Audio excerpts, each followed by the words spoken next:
It surprised me a little bit that he didn't turn up somewhere else. But then again, I mean, he's a pretty conservative guy. Yeah. All right, ladies and gentlemen, this is part 2 of Road Trip because we're going to do this in chunks so it's not smaller chunks so it doesn't take so long to upload to YouTube. And we got stuck behind the 4x4 of a Dodge.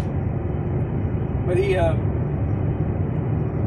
the same time, I mean, he had his head coaching experience up in Wisconsin. And then he had his years in Arkansas, and if he was pretty conservative with his money, he's lived well. He may not really. Well, the university in Bielema ever may not want to do anything else.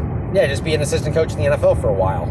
Or just be semi-retired. I always thought he would have made a great TV analyst. As funny as he is and as smart as he is, he'd have been a great TV analyst. I'd agree with that. Because the SEC Network would always have him doing breakdowns during the college football playoff every year, and Brett would sit there in on them. And Brett was great. I thought, dude, Bielema, you need to be in TV.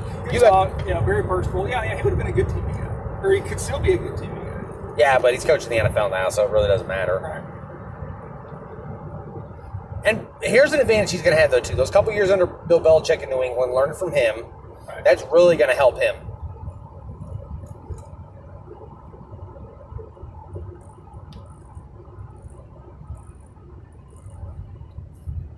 Yeah, I mean, he definitely had options. He had his options, yeah, definitely.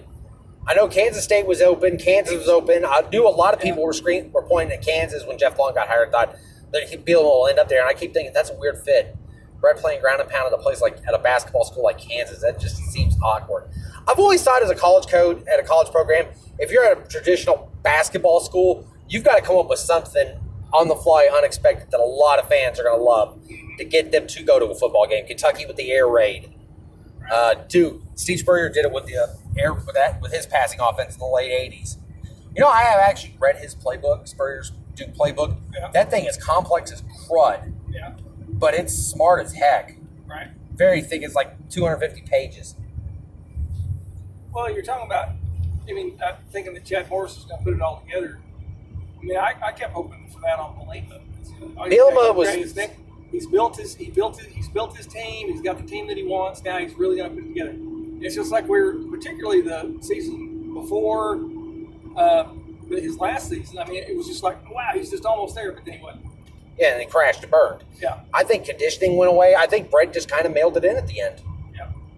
I honestly think Brett just kind of gave up, threw his arms up, and said, I'm done. Yeah. I'm going to get fired. Everybody knows I'm going to get fired. I'm just going to try to coach as hard as I can.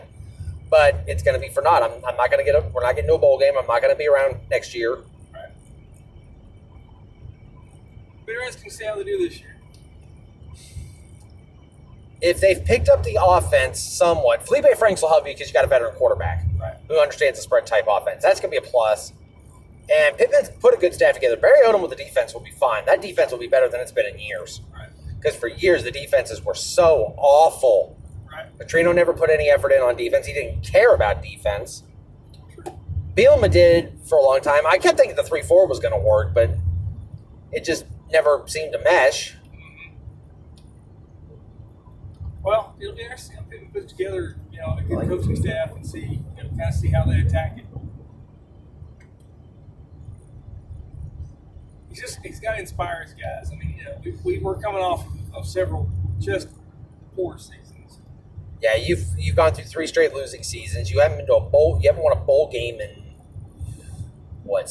5 years. Yeah, I think a lot of us would just be happy if we could get to a bowl game. I think a lot of people would be happy they actually won a conference game. That'd be a step in the right direction. Wow, that would. Winning a conference game would be a little bit astounding. Yeah, we would all love to see that. I think. Oh, we would all die happy if we saw that.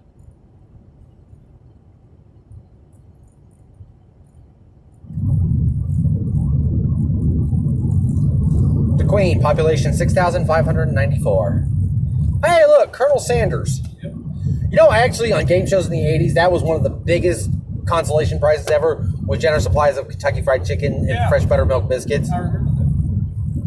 Well, you got to keep in mind, though, too, Philip, got a Facebook friend who's family of game show hosts. Although you weren't really around to know what was going on back in the 80s, it was a good time. Of course, yes. It's the line from Mystery Science Theater 3000 about the 80s. What was that? I ain't going to say it on this. This is going on YouTube. I know better than that. Okay. You have to look it up. I think it's Hobgoblins is the movie. And it's a short little snippet about that, too. Just type in, like, it's the 80s and stuff like that. It's just really goofy and ridiculous. But Mystery Science Theater is supposed to be that way. Right. You get stuck watching cheesy movies on the satellite of love. Yep.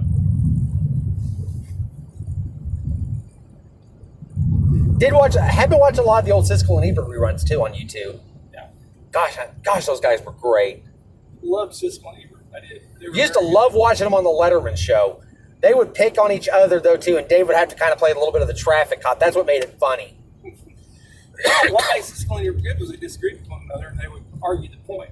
Yeah. And well, too, you got a better view of the movie that way because you have two different viewpoints. Yeah, true. I've never learned a whole lot from people that I completely agree with. And it goes opposite of what the old Buddy Bears used to say. If you ever disagree, it means you were wrong. Right. Okay, Foreman, Texarkana Hot Springs, where are we going?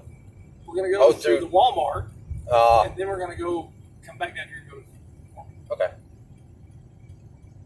I'm going to gas it now, so I don't have to worry about it. That's where the Doc Brown beer can and Mr. Fusion comes in handy. Yep. No, that's right. He had to have fuel. That's right. He had to have gasoline for the internal combustion engine. That's right, because Mr. Fusion didn't run the car. Yeah, I just ran the tap circuit. And the flux capacitor. What was it? 100 gigawatts? 1.21. 1.21 gigawatts. How long has it been since you watched the Back to the Future movies? It's been a while since I've watched the Back. You know, we do. Me, you, and Andy Philpott need to do an audio commentary on that. There you go. Do it like this, like we do for our stuff, and then just break it down in chunks and then evaluate from there. One of the great soundtracks. Great soundtrack. Very good soundtrack. All three of them had a great soundtrack. Yeah, they did. Because I actually will play the soundtrack on my music list for my YouTube channel. I've got some from all three of the movies. I even got the Tunnel Chase as one. Because I thought it was just awesome. I do need to get back to work on the book. Yeah. I'm sure Huey Lewis appreciated it. Oh, of course. He made a fortune. And ZZ Top. And Sammy Hagar. And Chuck Berry. Yep.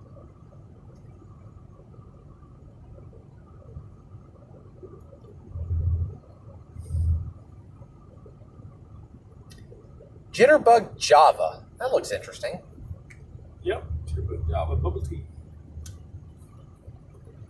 It's supposed to be good. I can't say I've ever had bubble tea, but it's supposed to be good. We gotta try it sometime. Have you had bubble tea? No, but it'd be something to try. I like trying new things. I'm not this old fuddy-duddy who likes well-done steaks, you know. Just the fact that you like well-done steaks doesn't mean you're a fake day. Yes.